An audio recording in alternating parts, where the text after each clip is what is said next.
Hi, welcome to Relish Books. Today I'm talking about The Spy Who Came In From the Cold by John Le Carre. It's a 1963 spy novel. I do not read thrillers often at all, but apparently this is considered one of the iconic classic thrillers, like the spy novel. And I picked it for my sister's book club. I just really wanted something different, and it definitely was different. I listened to the audiobook of it, and at first, I was excited about it from the little bit that I had read about it. I was excited to try something different. I was hoping it would be really exciting and intense, what a thriller should be. And at first, I was disappointed. Like the first couple chapters, it felt to me like it was trying too hard. It felt like one of those detective novels that feel overdone, like they're just too, the detective, the way that it's written, it just feels like too hard boiled, It feels like it's trying too hard to be gritty. And at first, I thought this book was going to be that way. But after a while, I really did get engaged in it. It didn't feel like too much. It was not overly intense. It really didn't even have that much action. It's very it's intense in a way. You're on edge, but there's not a ton of actiony stuff. It's mostly talking. It's mostly mind games, mind espionage. And I ended up really enjoying it and really getting gripped by it. I didn't love any of the characters. I didn't love the main character, but in a spy novel, like when you're with a character who part of their whole job has to be to not be likable to people, to not be, their personality has to be masked all the time. It makes sense that you wouldn't like them, wouldn't become personally connected to them, even if they're really interesting. So I didn't love any of the characters, but I was very interested. I was very invested and engaged by the end. What I really appreciated about it was the writing, and I was listening to it on audiobook, and it was one of those times where it just sounded so good. It's perfect for what it is. I love it when a book does that, when it's like, okay, this is a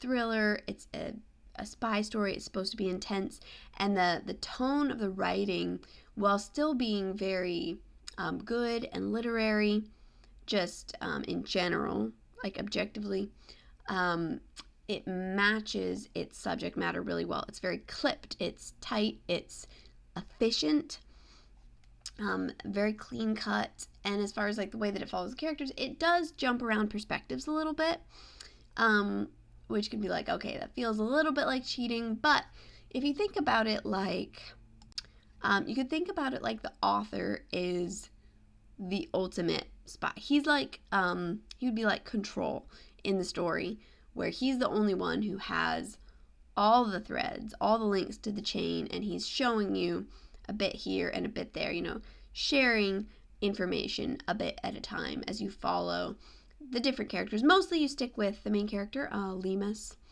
but it jumps a couple times to other people for convenience sake, which, yeah, again, that felt a little bit like cheating, but if you think about it like, the way, again, within the premise of the novel, within keeping with that, keeping with those ideas, kind of that theme, I think that it works fine.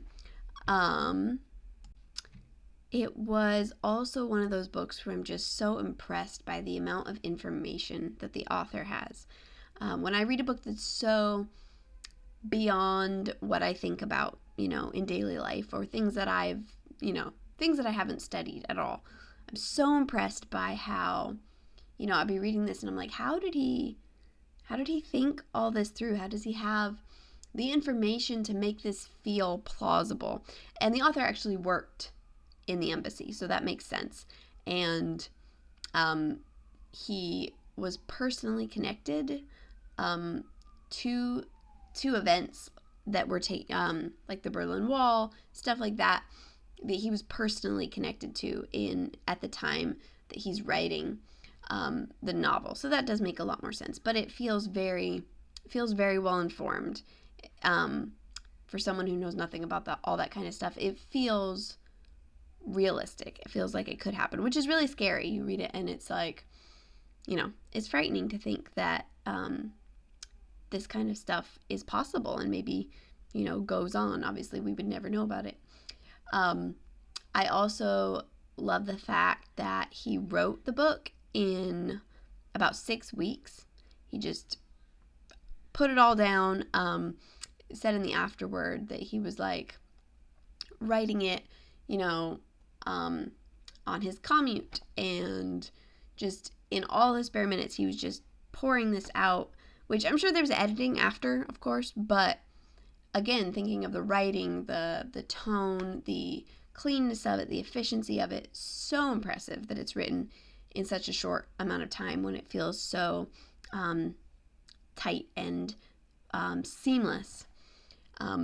So yeah, I don't know. It was definitely a different experience for me. It's not the kind of book that I usually read, and I don't think that I'm going to read any more of his novels anytime soon. This technically is like the third, I think. It's a George Smiley novel, and George Smiley is a very minor character in this book. I was worried when I realized that.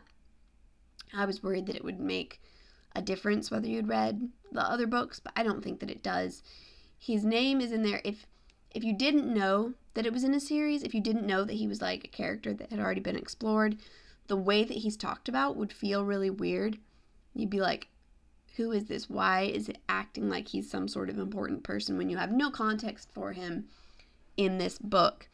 But yeah, realizing that he's been in other books explains that, but he really is no main part of the story. It doesn't matter to have read the other books. So there's that. But yeah, I don't think I'll read any more of them anytime soon. It kind of felt like a fun, different thing. It's still not going to be my favorite genre. But yeah, overall, I was pleasantly surprised, especially after the first couple chapters. It didn't really draw me in right away. But then, yeah, it really grew on me, mostly just because of the writing. I really enjoyed listening to it. It's a mark of really good writing when you're listening to it and it sounds really good and you can kind of hear the music of the words and you want to, like, listening to it, I was like, man, I wish I was, even though the narrator was really good, I was like, I wish I was reading this. I wish I was experiencing it on the page because, I don't know, that's just, I feel like I can appreciate it more fully that way for me. When I'm listening to it, I feel like it's easier to not let it have my full attention. I don't notice as much in the wordplay, in the descriptive phrases that might be used. But yeah, listening to it, I really enjoyed it. It made me wish that I was reading it in an actual book. But yeah, really liked the writing.